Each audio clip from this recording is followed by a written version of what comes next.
All right, love. We're back with more books. At about 3 a.m. last night, I decided I was going to look at estate sales, see if there's any remainder sales from the blizzard we had the other night. Which you can see remnants. You can't really see it. Speaking of which, at the sale, you can see my gargoyle out there. Don't look at the papers. There were 2 gargoyles at the sale, but they had broken wings, so I said, fuck them. Plus, they wanted like $50. Oh, yeah. Drink of choice today is 2 of them. Cranberry Holiday Ale and Tiramisu Stout combined into the biggest frickin' goblet you've ever seen.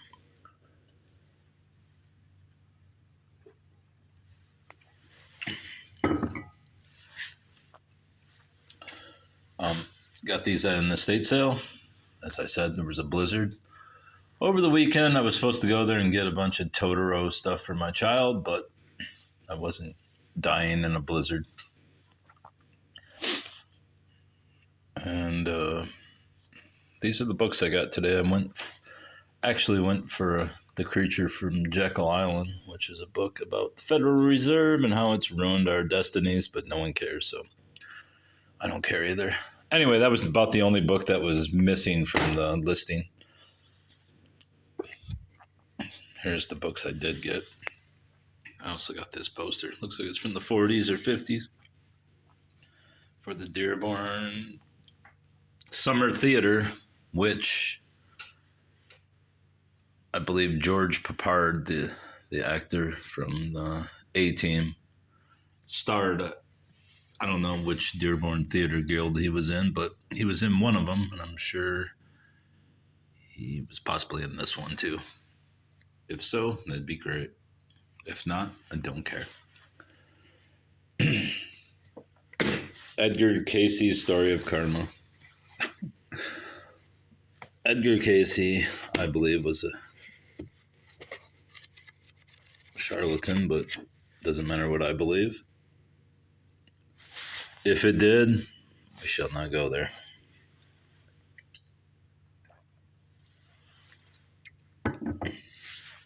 During his lifetime, Edgar Cayce, the world-renowned prophet and psychic, gave a series of clairvoyant trance readings devoted to metaphysics and revolving around the central theme of reincarnation. The shock waves from his revelations still reverberate in scientific and religious circles. Although Cayce was a practicing Christian, his trance readings frequently embrace concepts of Oriental religions. From these discourses came Edgar Cayce's Story of Karma, his explanation of the powerful life force generated by personal actions, which can bless or plague you through many lifetimes. Absolute bullshit, but I still collect such ramblings. What does that say? Can't read it.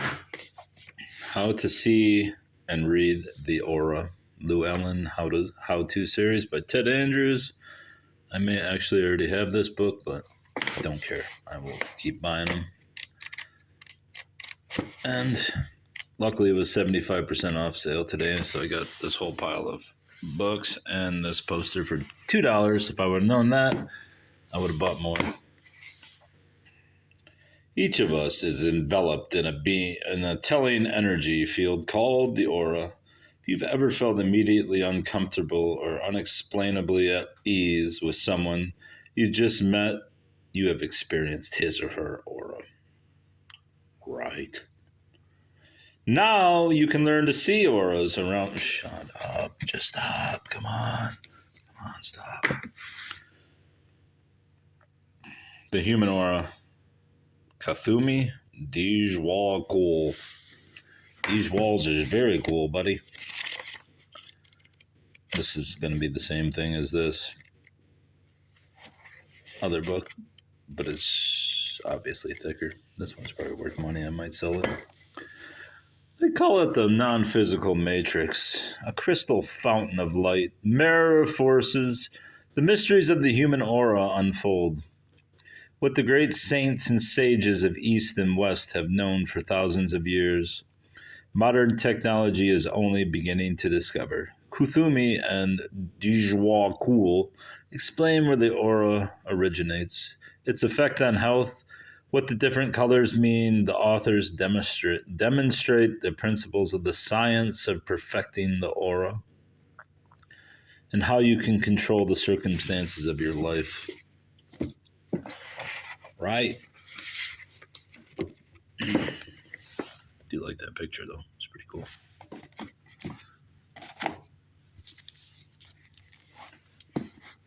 Are You a Genius?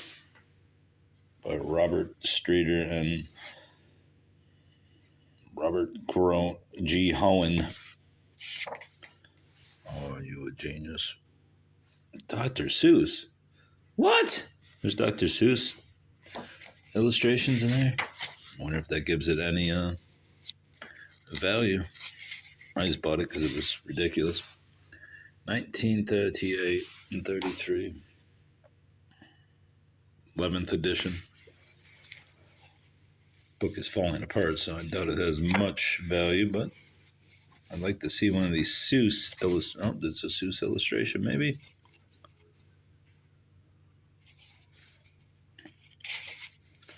That's great, Dr. Seuss.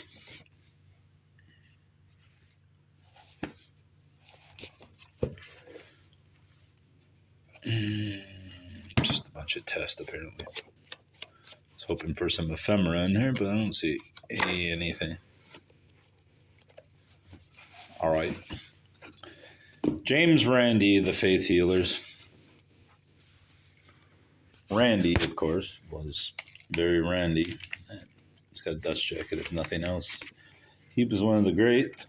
Is he still alive? I think he may still be alive. He's one of the great so-called debunkers and always offers money. I'm surprised no one picked up this book because I bet you it's worth something. In coliseums and auditoriums across the world thousands of times each year, self-styled faith healers carry out a shameless deception, pretending that they can invoke divine help to cure sickness. Instead, they prey upon the sick, taking their dignity and money in exchange for false hope. James Randi, internationally known as a magician and investigator of claims of alleged paranormal abilities, has compiled a damning indictment of such charlatans and a story of deception and greed on the part of many healers and evidence of the gullibility and misplaced faith. Blah, blah, blah. Which may be true, but Randi and his group went out of their way to disprove things instead of looking into things to see if they had any merit. And I only know this because one of Gundella the Witch's bros, Marcello Truzzi, was part of Randy's gang, and they started the Zetetic Scholar, I believe, or maybe it was the Zetetic. Either way, there was a falling out between the group because Truzzi believed that regardless of how absurd a claim was, that one should look into it thoroughly,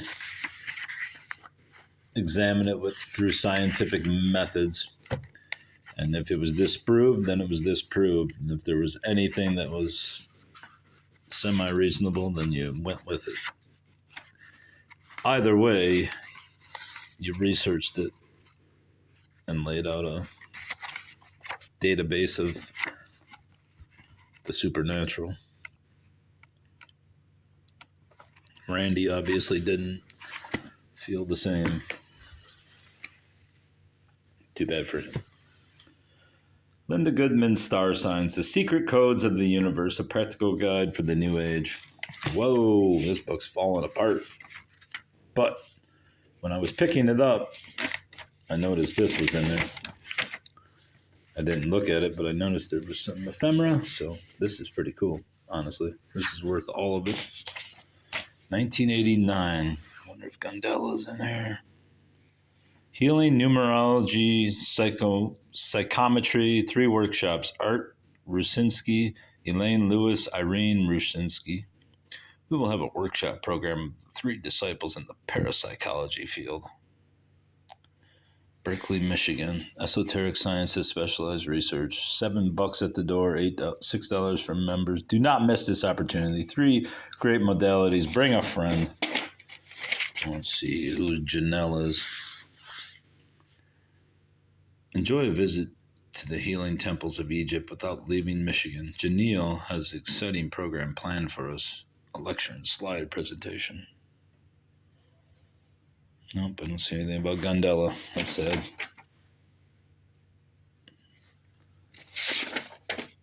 Anyway, let's go in my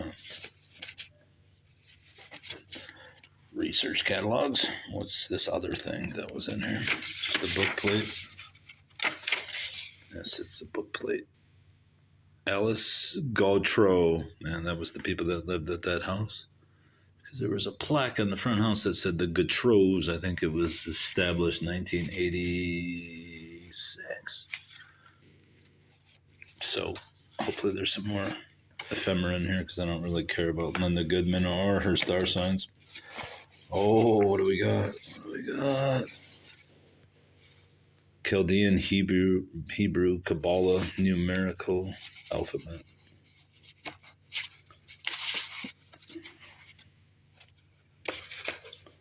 Oh, there it is too. Interesting. Let's see what else this lady had in here.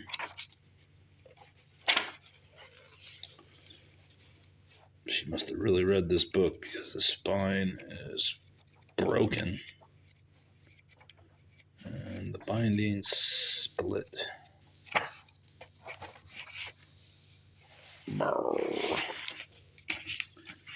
Anyway, that looks like that's about it for that book. Of course, Linda's sitting on a beach while these people are sitting in their house.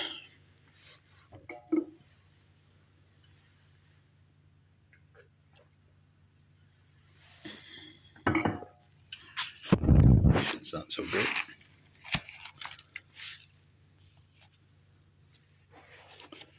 One more check for ephemera.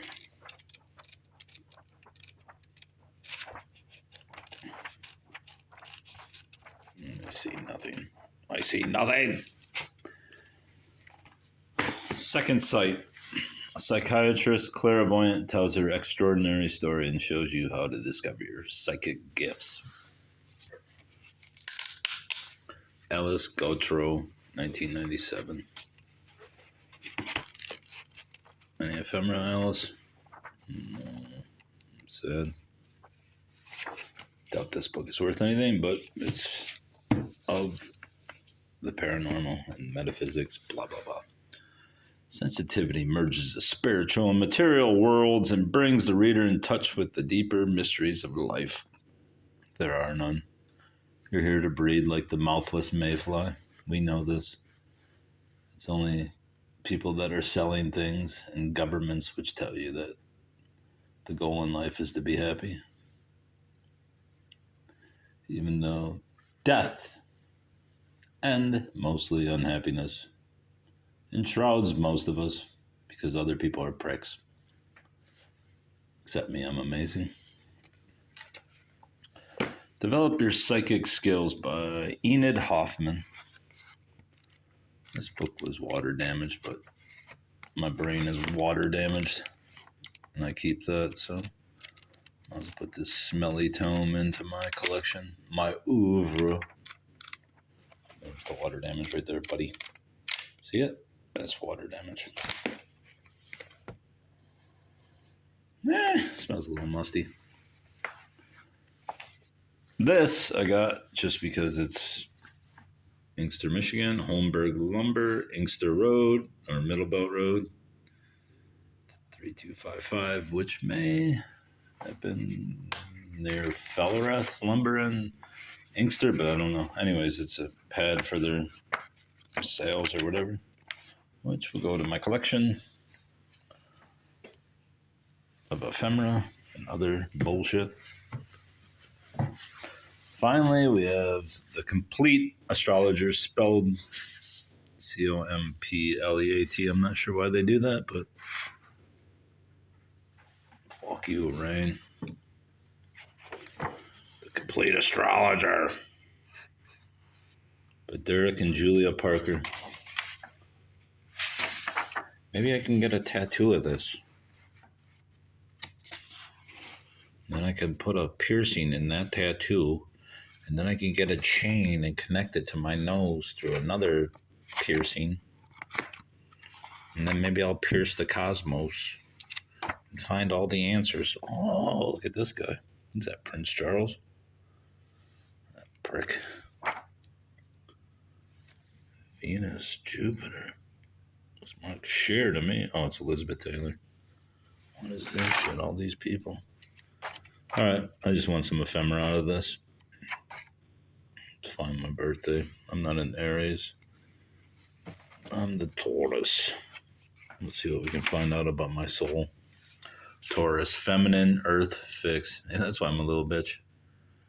The myth Taurus was the white bull who courted Europe, bearing her on his back. He was in fact Zeus in disguise, and when the god changed back into his normal form, he placed the bull in the heavens. Positive Taurus traits. Practical, reliable, patient, adept in business, having strong powers of endurance, a firm sense of values, especially in relation to the arts. Love of luxury, no. Good food, no. Persistent, yes. Solid, I don't know. Determined, definitely strong-willed, stupid. Affectionate, warm-hearted, trustworthy. Negative Taurian traits. Possessive, that's me. Lazy, not particularly. Only because I don't want to die of a stroke. Self-indulgent, possibly a potential bore, always. Static in his opinions. Nah, that's not really true. I mean, I'm right about everything. I'm not changing my opinion, but only after careful consideration, logic, reason. I mean, who the fuck doesn't know what they believe?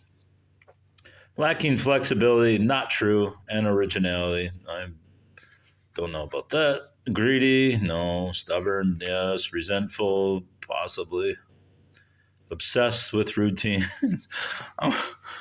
That's pretty good, but I don't know if I'm obsessed with the routine.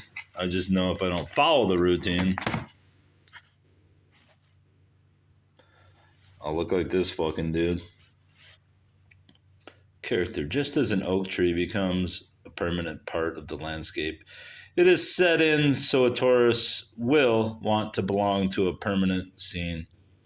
To this end, he will present a solid, steady, reliable front to the world. As the oak tree is rooted in the soil, so also the Taurian is rooted in his opinions. Extremely stubborn and hating to be contradicted or crossed. A feeling of security is important to him. He will demand it in his career, at home, and in his marriage. Although he may himself undermine it by a sudden display of furious temper. Yeah, because I am fucking furious. Furious as the day-glow moon. He is slowly roused, but then ferocious and difficult to cope with. Especially in marriage, his temper is most likely to be sparked off by jealousy. This in turn stems from what is probably his worst trait, worst fault, possessiveness. I mean, yeah, somewhat, but no. Possessive to what you own. He can, however, be very patient. I am a patient motherfucker, and will probably have plenty of charm. No. Warmth and affection. Even though he may tend to be a bit of a bore. I will bore through your skull with insouciant nonsense. He is not to be rushed and will take no risks. That's bullshit. His sense of self-preservation is far too well developed. Those around him may sometimes have to brave his dormant temper and shake him up a little. Otherwise, his plodding conservatism could drive them to distraction. Taurians tend to have an excellent business sense. I don't. The ability to make money and to hang on to it, that I can agree with. If they are generous in entertaining their friends, it is generally because they enjoy an excuse for a good blowout for themselves. No. Got naked women up here on my horns. The Taurian will probably be happier living in the country than in town. He usually has flair for and finds. Where the fuck did it go? Oh, psychological contentment in tending his garden. No, I hate tending the garden. I just want to plant shit and then have it grow without the nuisance of moles and holes. If a dew-laden lawn gives him a chill, this is likely to center around his throat. Who the fuck is this guy? Is that Orson Welles? This creeper. Mind, ask a Tyrian, ask a Taurian what he thinks, and he'll tell you. When he has told you that will be the end of the matter, you need not expect him to change his opinion. Stubbornness is a main characteristic of the sign. All too often it demonstrates the depths of the rut in which the Taurian's mind runs. The mind itself will probably be slow and unoriginal, but constructive as well. No need to expect brilliant ideas from a Taurian.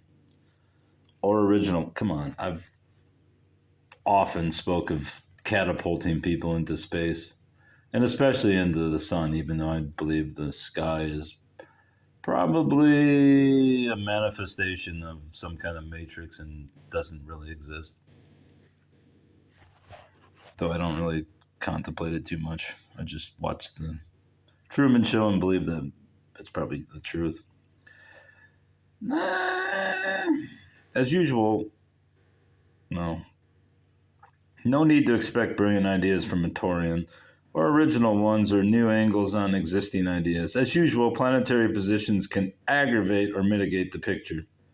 If Mercury and the Sun are both in Taurus, the Taurian's attitude will be even more reactionary, and his ideas even more fixed. The Sun sign is Taurus, and Mercury is in Gemini. I don't know what that means. His fixity of opinion may be a little less impervious to argument. While the Taurian still undoubtedly work best along his own carefully planned lines, he tends to be unduly upset by a tiny, unimportant deviation from the normal run of events. If he can be persuaded to encourage every tiny sprig of adaptability he can find in his own nature, he will not be quite as so upset by changes when they do occur. No. Here's the thing. If you know what you want and then you go to seek it and then some motherfucker puts up a roadblock, you knock it over or you walk away. What are you supposed to just say? I don't want this thing now because this person says it. Man, fuck you. Emotional relationships. The passionate film star, shut up with this film star stuff, clutching his mistress and murmuring intensely, "You're mine," will undoubtedly be a Taurian, and will probably have Venus and Taurus to add to his passion. His possessiveness extends all too often to his girlfriend or wife, as though she were an acre of garden or a set of fish knives. What? The fuck's a fish knife? Not that he will not be charming and affectionate. Indeed, an emotional relationship brings out these Taurian qualities delightfully. But his life does center around his possessions. If and when he discovers that his wife or girlfriend does not belong utterly and completely to him, he will suffer considerably, and so no doubt will she. Hopefully, as she should.